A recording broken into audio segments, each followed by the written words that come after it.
बदलापुर की एक प्रतिष्ठित स्कूल में दो नाबालिग बच्चियों के साथ हुए अत्याचार की घटना के बाद माता पिता और स्थानीय नागरिकों ने स्कूल के बाहर विरोध प्रदर्शन किया। माता पिता का कहना है कि हमारी बेटियां यहां सुरक्षित नहीं है और उन्होंने स्कूल प्रशासन से बच्चियों की सुरक्षा की गारंटी की मांग की है। स्कूल में 3 से 3.5 साल की उम्र की 2 छात्राओं के साथ हुए इस अमानवीय कृत्य ने माता पिता के बीच गहरी नाराजगी पैदा कर दी है। स्कूल के गेट पर बड़ी संख्या में माता पिता और स्थानीय लोग इकट्ठे हुए और उन्होंने स्कूल प्रशासन की लापरवाही पर अपना रोष व्यक्त किया। स्कूल प्रशासन की ओर से अब तक कोई ठोस प्रतिक्रिया नहीं सामने आई, जिससे नाराज माता पिता की मांगे अब भी लंबित है। माता पिता और बदलापुर के नागरिक एक स्वर में कह रहे हैं कि स्कूल में बच्चियों की सुरक्षा के प्रति गंभीरता से कदम उठाने चाहिए। घटनास्थल पर पुलिस ने भारी बंदोबस्त कर रखा है ताकि कोई अप्रिय घटना न हो सके। पुलिस की ओर से देर से मामला दर्ज करने पर नागरिकों में भारी आक्रोश देखा जा रहा है। माता पिता की मांग है कि स्कूल आगे आकर दोषियों के खिलाफ सख्त कार्रवाई करे और भविष्य में ऐसी घटनाओं से बचने के लिए बच्चियों की सुरक्षा के उचित प्रबंध किए जाए। महान्यूज 7 के लिए अभिषेक भटनागर, बदलापुर। आरोपी को सुरक्षा दे रहे हैं, आप आरोपी को खाना खिला रहे हैं और जो पीड़ित लड़की है उसके माँ को उसको उन्होंने स्टेशन पे बिठा कर रखा। उनको देखा नहीं है, उनको किसी छोटी बच्ची पुलिस स्टेशन में सो रही है उसको बिठा कर रखा, उसको न्याय नहीं दे रहे और जो आरोपी है उसको खाना खिला रहे। प्रशासन है और अभी पुलिस वाले बोल रहे हैं कि आप क्यों उतर रहे हैं, आप क्यों उतर रहे हैं, लाठीचार्ज होगा। अरे हमारी बेटी भी जा रही है ना, हमारी बेटी छोटी बेटी है, बेटी छोटी बेटी है। सब बच्चे सब स्कूल में छोटे छोटे बच्चे लोग जाते हैं। आज वो लड़की पीड़ित है, वो आदमी को फांसी देना बहुत जरूरी है, उसको फांसी दो। पूर्व पोलीस येथे अत्यंत गंभीर स्वरूपाचा गुन्हा दाखल करण्यात आलेला आहे। गुन्हा दाखल झाल्यानंतर 3.5 तासामध्येच जो संबंधित आरोपी आहे त्याला अटक करण्यात आलेला आहे। त्या आरोपीला माननीय न्यायालयाने पोलीस कोठडी दिलेली आहे आणि या घटनेचा अत्यंत तंत्रशुद्धरित्या तपास सुरू करण्यात आलेला आहे। या गुन्ह्यामध्ये संबंधित पोलीस स्टेशनचे वरिष्ठ पोलीस निरीक्षक स्वतः हा तपास करत आहेत।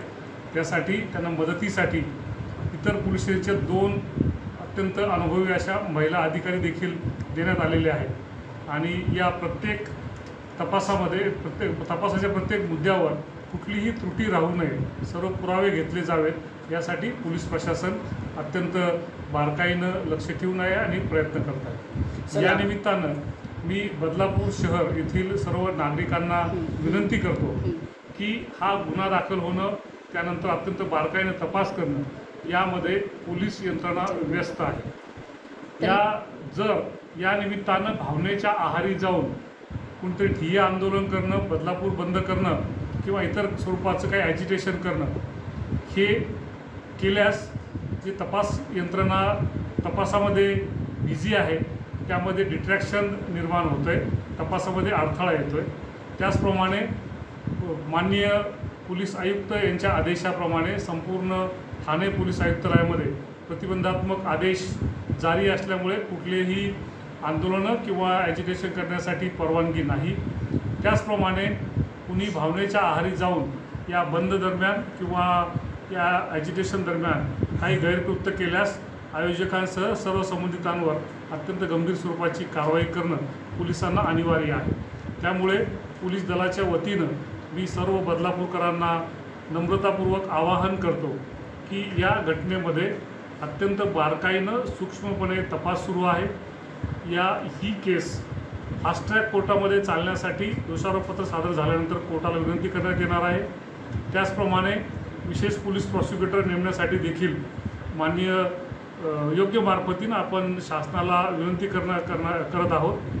त्याचप्रमाणे तपासासाठी ही टीम अत्यंत बारकाईनं त्यामध्ये लक्ष घालून तपास करत आहे। त्यामुळे कुठलंही आंदोलन करून यामध्ये अडथळा होणार नाही यासाठी सर्वांनी दक्षता घ्यावी अशी या निमित्तानं मी सर्वांना विनंती करतो। धन्यवाद। सर, एक प्रश्न, शाळेवर कारवाई होईल का? या कायद्याप्रमाणे अत्यंत स्पष्ट असे त्यामध्ये प्रावधान आहे. त्यामध्ये जे कोणी इन्व्हॉल्व असतील त्यामध्ये ज्यांच्या विरुद्ध पुरावे असतील त्यांच्यावर निश्चितपणे क्रिमिनल कारवाई पुराव्याच्या आधारे केली जाईल.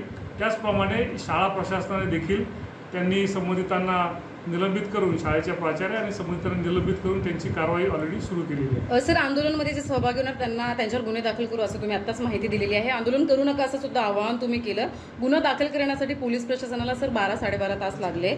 तर त्यांच्यावरती सुद्धा काही तुमच्या माध्यमातून, कारण की त्या ज्या आई होत्या त्या सुद्धा गरोदर होत्या 2-2.5 महिन्याच्या, त्यांची धावपळ झाली, फरफट भरपूर झाली. या पद्धतीने अधिकाऱ्यांवरती काय तुम्ही काही कारवाई करणार आहेत का? आपली जी माहिती आहे ती थोडीशी अपुरी आहे. आपण हे लक्षात घ्या की या गुन्ह्यातील ज्या व्हिक्टीम आहेत त्या 3.5-4 वर्षाच्या छोट्या अत्यंत शिशू आहेत. त्यामुळे त्यांना ही सर्व जी काही घडलेली घटना आहे ही त्यांच्याकडनं समजावून घेणं हे अत्यंत जिकिरीचं होतं. ते समजावून घेतल्यानंतर त्यांच्या कुटुंबियांच्या मदतीनं हे समजावून घेतल्यानंतर ते दाखल करणं, त्याप्रमाणे नवीन कायद्यातील प्रावधानाप्रमाणे ते तांत्रिकदृष्ट्या सगळं अपलोड करणं ही थोडीशी वेळखाऊ प्रक्रिया आहे. बिलकुल 12-13 तास लागलेले नाही आहे. तर 11:30 वाजता गुन्हा दाखल झाल्यावर 3:30 वाजताच लगेचच आरोपी देखील निष्पन्न करून अटक करण्यात आलेला आहे. आणि या सर्व प्रकरणामध्ये कुठलाही विलंब होणार नाही याची दक्षता पोलीस दल घेत आहे. धन्यवाद. श्री विठल कृपा स्वस्थ कापड़ केंद्र द्वारा आपके लिए खास ऑफर, भव्य साड़ी सेल, एक खरीदे एक मुफ्त पाए। ऑफर सीमित 20 जून 2024 से 20 सितंबर 2024 तक। Cotton sari, printed sari, designer sari, dress material, silk sari, कंबल, कंफर्टर, बेडशीट, रनन, गलीचे और भी अन्य वैरायटीज उपलब्ध है। ऑफर का लाभ उठाएं, जल्दी करें। हमारा पता श्री हरिनगर, मानेवाड़ा, नागपुर। हमारा संपर्क नंबर 7666502747।